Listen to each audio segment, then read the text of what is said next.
दूसरा शत्रु है क्रिश्चियनिटी, है ना। अब आपके हरियाणा उनके टारगेट पर है, पूरा पंजाब टारगेट पर है, पूरा पंजाब। याद रखना, पहले जो गुरुओं की भूमि पंजाब होती थी, इस पंजाब के अंदर हमारे गुरु लोगों ने अपने धर्म को बचाने के लिए अपना बलिदान दिया।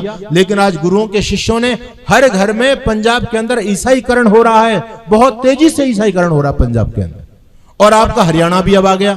हरियाणा में कैथल जिले में कई ऐसे गांव हैं जहां पर अब एक मंदिर नहीं बचा है, पूरी तरह से सफाया हो गया हिंदुओं का।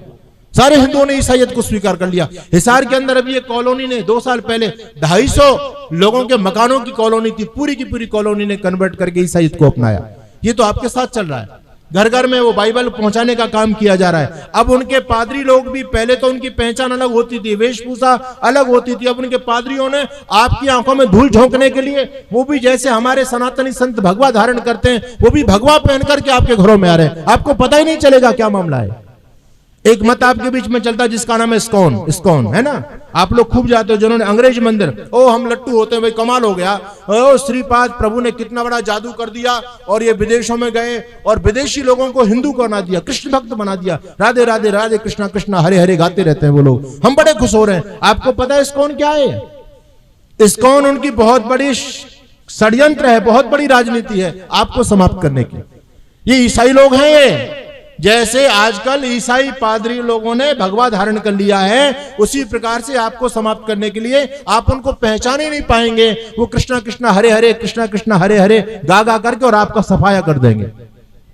अभी एक बहुत बड़े इस्कॉन के बहुत बड़े स्कॉलर माने जाते हैं अमोघ लीला प्रभु, उसने बयान दिया और उसका बयान पकड़ा गया, उस धूर्त का बयान पकड़ा गया। वो मतलब काम हिंदुओं को बदलने में कर रहा है और हिंदू अपना धर्मगुरु मान के बैठा उसको। वो कहता है गीता और बाइबल में कोई अंतर नहीं है, गीता का जो भाग छूट गया वो बाइबल में लिखा हुआ। उससे मूर्ख से पूछा जाए, अरे गीता पहले आई या बाइबल पहले आया? वो बाइबल को पहले मान रहे हैं और कहते हैं गीता बाइबल में कोई फर्क नहीं, एक ही बात है सारी की सारी।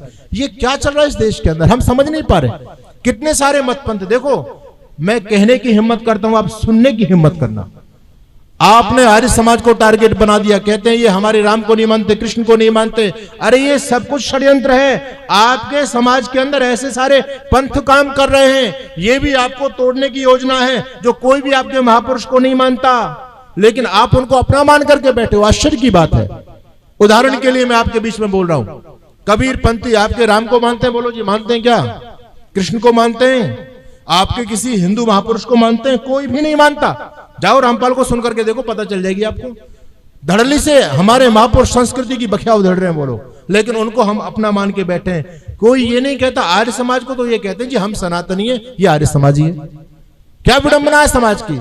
आर्य समाजियों को लोग सनातनी नहीं मान रहे, और ऐसे लोग जो सनातन को खत्म करने में लगे हुए हैं, उसको हिंदू सनातनी मान करके बैठा है। जैसे मैंने आपको उदाहरण दिया, कबीरपंथी बोलो, मानते किसी को? नहीं मानते, नहीं मानते।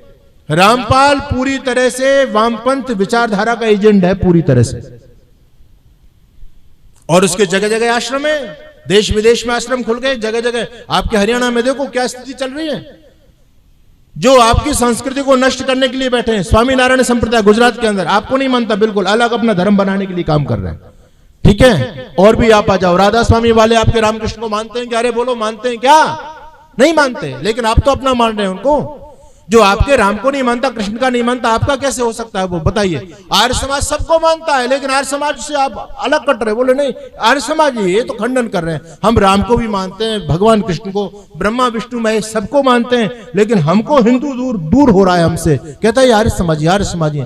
कितना बड़ा षड्यंत्र है। जो आपका रक्षक है उससे आपको दूर किया जा रहा है, क्योंकि आपको काटना है उनको, आपको मारना है उनको।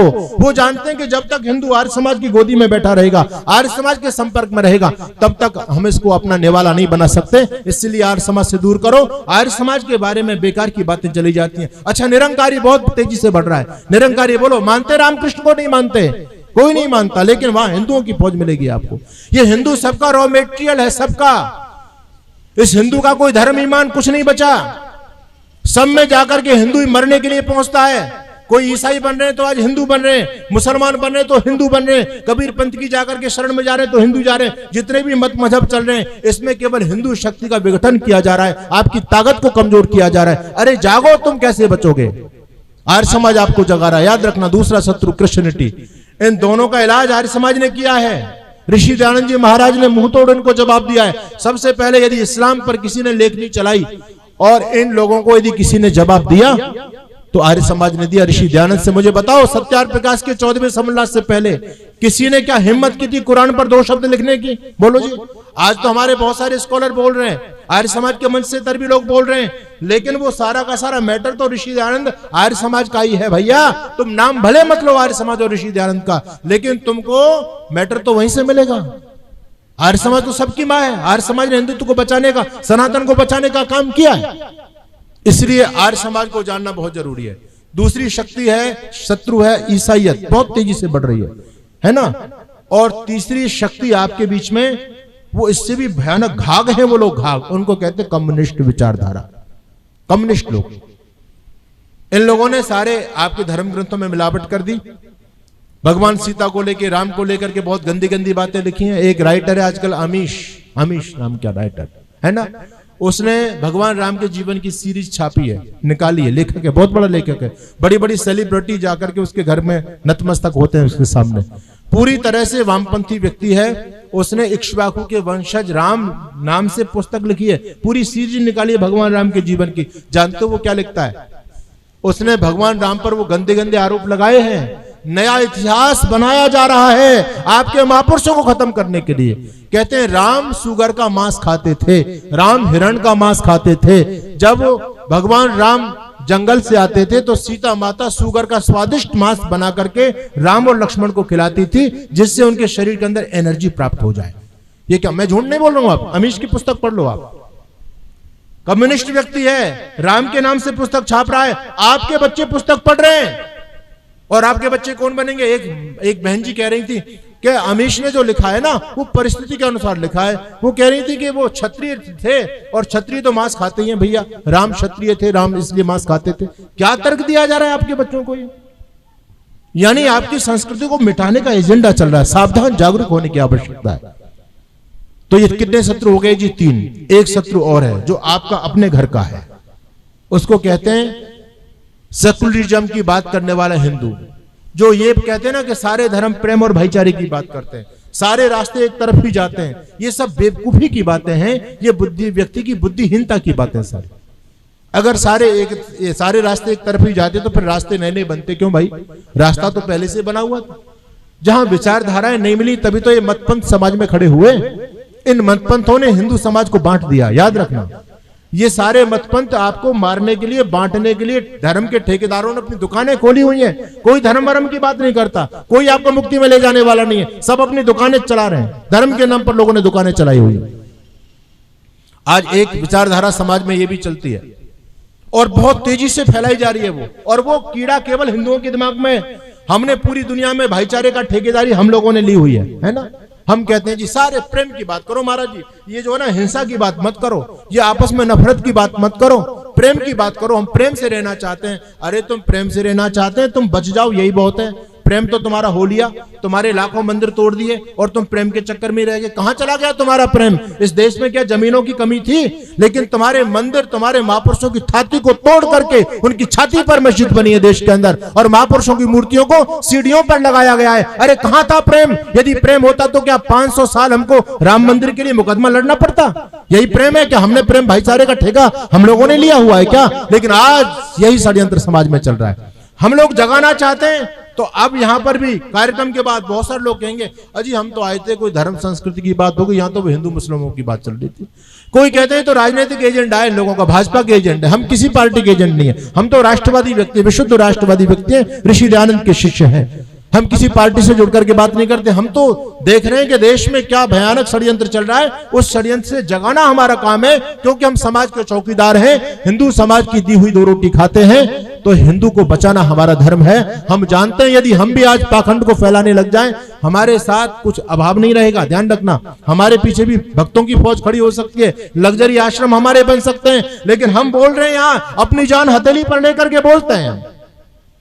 कोई मामूली बात है, बोल करके देखो कितनी FIR हमारे ऊपर होती है, हम झेलते हैं, मुकदमों को झेलते हैं, लेकिन फिर भी हम बोलते हैं। क्योंकि ये ऋषि दयानंद की आग लगाई हुई है हृदय के अंदर। हम कैसे शांत बैठ सकते हैं? देश हमारा जल रहा है, संस्कृति पर हमारा कुठाराघात चल रहा है, आर्य समाज कैसे शांत रहेगा? इसलिए मानभाव बच जाओ। ऐसे जो गद्दार हैं, इस हिंदू के अंदर गद्दारी बहुत भरी हुई है। यदि हिंदू गद्दार नहीं होता तो हजारों साल तक हम लोग गुलाम नहीं होते। याद रखना, ऋषि दयानंद को मारने वाले, चंद्रशेखर आजाद के साथ में गद्दारी करने वाले, है ना, ये सारे के सारे हिंदू ही तो थे। आज भी वो गद्दार जो प्रेम भाईचारे की बात करते हैं, अभी मेवात में आप लोगों ने देखा, मुझे बड़ा दुख हुआ देख करके। वहां पर जब हमारे भाइयों को मारा गया, कितने बड़े एक एक को टारगेट करके, जो भी थोड़ा सा जागरूक हिंदू था उसको टारगेट किया उन कठमिल्लों ने, है ना, जिसके घर के आगे स्वास्तिक चिन्ह है, ओम लिखा हुआ है, झंडा लगा हुआ है, वो समझते हैं ये हिंदुत्व के थोड़े जागरूक व्यक्ति, इनको पहले समाप्त करो। ऐसे ऐसे लोगों के कारखानों में आग लगाई गई, उनकी फैक्ट्रियों को जला गया जो थोड़े से जागरूक थे। चिन्हित कर लिया उन लोगों ने कि कौन व्यक्ति हमारा ज्यादा शत्रु, उसको समाप्त करो। हमारी आंखें नहीं खुल पा रही, और फिर हमारी बहन बेटियों के कपड़े झाड़ियों में मिले, मुझे कहने में शर्म आती है। आपको नहीं पता, मीडिया नहीं दिखाती इन सारी की सारी बातों को, सरकार की किरकिरी होती है, कैसे दिखाएंगे भाई? हिंदूवादियों की सरकार है और तब हिंदुओं के साथ में ये हो रहा है, तो कैसे राजनीति इस काम को दिखाएगी? लेकिन ये भी बात सत्य है कि झाड़ियों में महिलाओं के कपड़े मिलते हैं। कितने लोग मारे गए, कितने के मकान फूंक दिए गए, और उस कितने सब होने के बावजूद अपने गद्दार वहां प्रेम और भाईचारे की बात करने चले गए।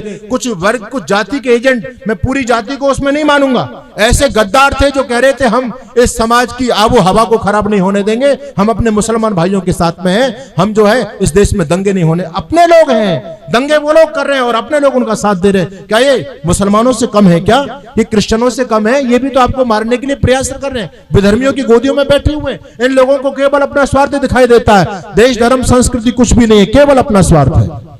ऐसे लोगों से भी सावधान होने की आवश्यकता है। मैं तो कहता हूं अब कट्टर बनने की आवश्यकता है। जो लोग ये कहते हैं कि भैया चद्दर भी चढ़ा लो कोई बात नहीं, वो हिंदू नहीं है, वो हिंदू का कभी भी अंश नहीं हो सकता। मजारों पर जाने वाला हिंदू क्या हिंदू आपस से धर्म रक्षा की बात करेंगे क्या? साईं का लॉकेट लगाए जो लोग घूम रहे हैं वो हिंदू कहूंगा क्या मैं उनको? जो गाय को खाने वाला वो मुसलमान, वो तुम्हारे घरों तक पूछ गया, ये धार्मिक जिहाद है। धार्मिक जिहाद अनेक प्रकार के जिहाद है। उन लोगों ने, वो कहते हैं मुसलमान इस बात को कह रहे हैं हिंदू नहीं बचने वाला है। भैया 70% हिंदू तो हमारे साईं का भक्त बन गया। साईं का नाम जानते हो क्या है? साईं का नाम है चांद मियां, ये मुसलमान है। इसके बाप का नाम बहरुद्दीन पिंडारी।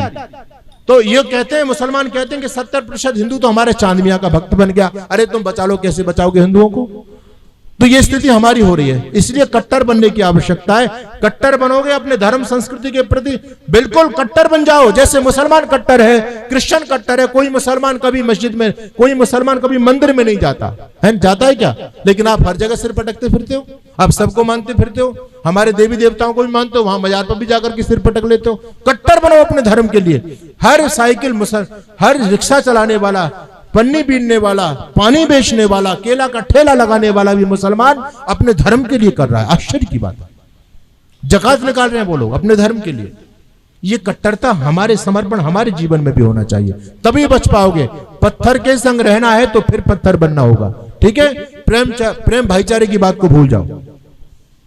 पत्थर के संग रहना है तो फिर पत्थर बनना होगा। धर्म बचाना चाहते हो तो फिर कट्टर बनना होगा, वरना कुछ सालों में घर में चिट्ठी बांटी जाएंगी, जैसे कश्मीर में बटी थी ना कि कल तक मकान खाली हो जाना चाहिए, है ना।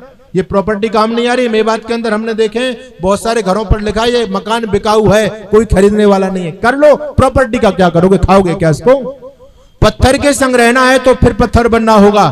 धर्म बचाना चाहते हो तो फिर कट्टर बनना होगा, वरना कुछ सालों में घर में चिट्ठी बांटी जाएंगी, अरे करो कबूल इस्लाम नहीं तो गर्दन काटी जाएगी। ये षड्यंत्र चल रहा है देश में। और देखो यहां पर स्थिति, मुझे बड़ा दुख होता है भाई। ये मैटर मुझे नौजवानों में बोलना था, लेकिन करूं क्या? नौजवान आ ही नहीं रहे, सब बड़ी उम्र के लोग आ रहे। आपका मैटर तो हमारे आदरणीय योगेश दत्त जी ने बोल दिया।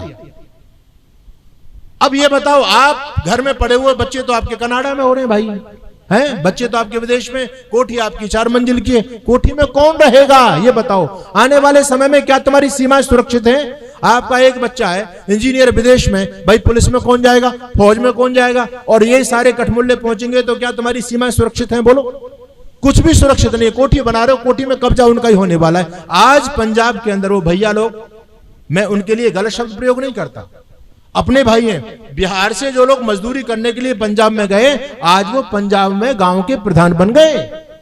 क्योंकि पंजाब पूरा खाली हो गया, कोठी तो उनकी है लेकिन सब विदेशों में, और वो लोग बेचारे सामान्य लोग हैं, अपने बच्चे पैदा करते हैं, उनका वोट बैंक बढ़ गया। वो पंजाब में गांव के, आपके हरियाणा में गांव के प्रधान बिहार से जो धान लगाने के लिए आते थे वो आपके गांव के मालिक बन गए। वो तो अपने भाई हैं, कोई चिंता वाली बात नहीं है। लेकिन याद रखो ये 17 की फौज बढ़ रही है, आपका एक ही बच्चा है, आपका मकान खाली है, अब किसका कब्जा होगा? अब तो हमारे वो भाई भी बच्चा पैदा नहीं कर रहे, बच्चा पैदा करने की ठेकेदारी इन्होंने ली हुई। इसलिए एक 3-4 सूत्र मैं आपके बीच में दे रहा हूं, समय बहुत तेजी से बढ़ रहा है, यदि बचना चाहते हो तो।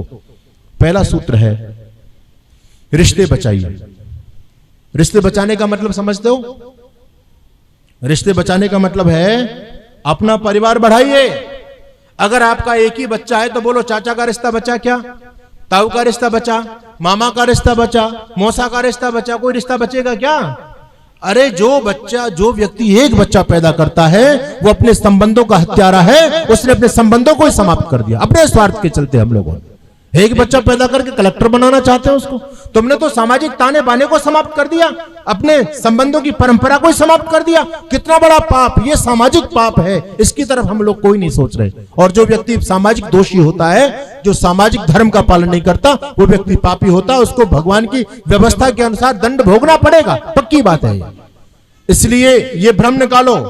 हमारी जो माताएं अपनी बहन बेटियों को समझाओ, अपनी बहुओं को समझाओ, बेटी एक बच्चा नहीं भाई, कम से कम बड़ा परिवार होना चाहिए। आपके पास प्रॉपर्टी इतनी, अरे भगवान सबको देता है, ये ठेकेदारी आपने ली हुई है क्या? अरे बच्चा हो गया, कैरियर नहीं बन पाएगा, वो तो 17 पैदा कर रहे हैं, आप पर 2 बच्चे का कैरियर नहीं बन पाएगा।